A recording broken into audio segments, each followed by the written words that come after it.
आत्ता आपण विरूपाक्ष मंदिराच्या समोर आहे आणि मंदिराची भव्य दिव्य अशी कमान आपल्याला पाहायला मिळते. खूप मोठी कमान आहे आणि त्याची रचना पण अशा प्रकारे केलेली आहे. तुम्ही बघू शकता.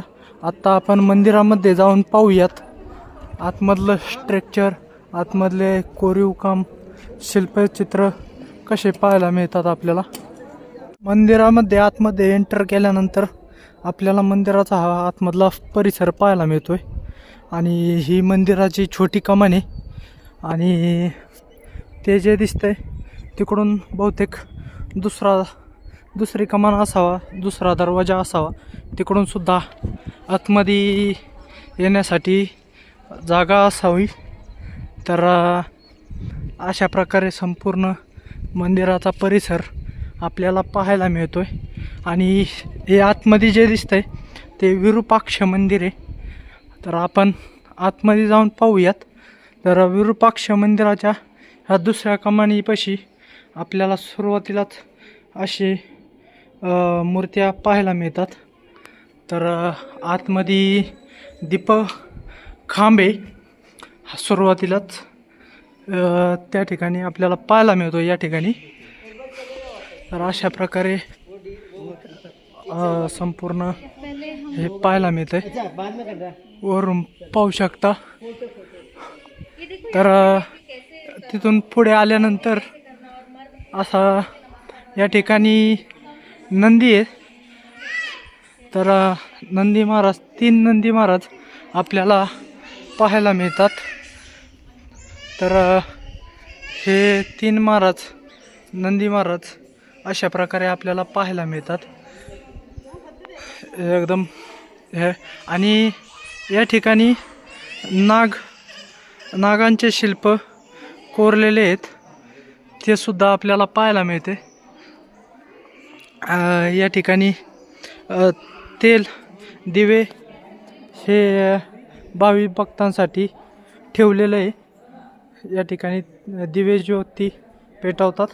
आता हे मंदिराचं आतमधलं रूप आपण पाहूयात. तर सुरुवातीलाच आपल्याला असे पाहायला मिळते. शरभ आपल्याला पाहायला मिळतो. तर अशा प्रकारे गणपती बाप्पांची मूर्ती आहे, ती सुद्धा कोरीव कामात बनवलेली आहे. या ठिकाणी ह्या अशा प्रकारे आतमधले खांब आहेत. तर ते सुद्धा आपल्याला खूप सुंदर. इथं सुद्धा शरभ यांच्यावरती स्वार होऊन खाली हत्ती पायी आहे, म्हणजे हत्तीला पायाखाली घेतलेलं आहे, ते सुद्धा आपल्याला पाहायला मिळते. खूप अलौकिक असे कलाकृती आतमध्ये आपल्याला आतमध्ये पाहायला मिळते. तर हा मंदिराचा गर्भगृह आहे, म्हणजे थोडा बाहेर. तर मंदिर बंद आहे, पण आतमधले आपल्याला भगवान श्री शंकरांचे पशुपतीनाथ भगवान महादेव यांचे दर्शन करायला मिळते. तर वरती या ठिकाणी अशी कोरीव कामं केलेली आहेत. वरती खूपच सुंदर हे यमदेव आहेत आणि ते एका संतांना मृत्युंजय मंत्राची रचना या ठिकाणावर, म्हणजे ती कथा आहे थोडक्यात, ती दाखवण्याचा प्रयत्न केला आहे. या इकडे देवी आहे महिषासुरमर्दिनी. तर महिषासुराला वध करताना सिंहावरती स्वार होऊन खाली राक्षस ठेवलेला आहे. तर अशा प्रकारे. तर या इकडे स्वयंवर आहे कोणाचं तरी, तर ते दाखवण्याचा प्रयत्न केला. या ठिकाणी शेषनागांवरती विराजमान भगवान विष्णू शेषशय्येवरती. परत या ठिकाणी पण काहीतरी कथेचं आहे. या ठिकाणी महादेवांचा संपूर्ण परिवार आहे, तो दाखवला आहे. इकडं सुद्धा खूप. आणि सर्वात सुंदर हे भगवान विष्णूंचे दशावतार आहेत. तुम्ही बघू शकता वराह, वामन हे संपूर्ण दशावतार या ठिकाणी दाखवण्याचा प्रयत्न केलेला आहे. मत्स्य अवतार. आणि त्याहीपेक्षा सर्वात सुंदर या ठिकाणी वरती कोरीव काम केलेलं आहे. तर तुम्ही व्यवस्थित पाहाल तर तुम्हाला हे संपूर्ण स्ट्रक्चर दिसू शकतं कशा पद्धतीने बनवलेलं आहे. खूपच म्हणजे काम अप्रतिम या ठिकाणी केलेलं आहे. तर अशा प्रकारे हा संपूर्ण मंदिर अशा प्रकारे सजवलेलं आहे. तर तुम्ही बघू शकता कशा पद्धतीने या ठिकाणी आपल्याला पाहायला भेटतंय. खूपच सुंदर या ठिकाणी बनवलेलं आहे. आणि समोरून म्हणजे मंदिराच्या बाहेर आल्यानंतर दोन्ही आपल्याला हे अशा प्रकारे समोरचा व्ह्यू त्या ठिकाणी दिसतो. त्यानंतर शेवटी लक्ष्मी हत्तीनेचं आपल्याला दर्शन झालं आहे. आणि गंमत म्हणजे आपल्याला पाहायला मिळते की ती कशी नळाने पाणी पिते.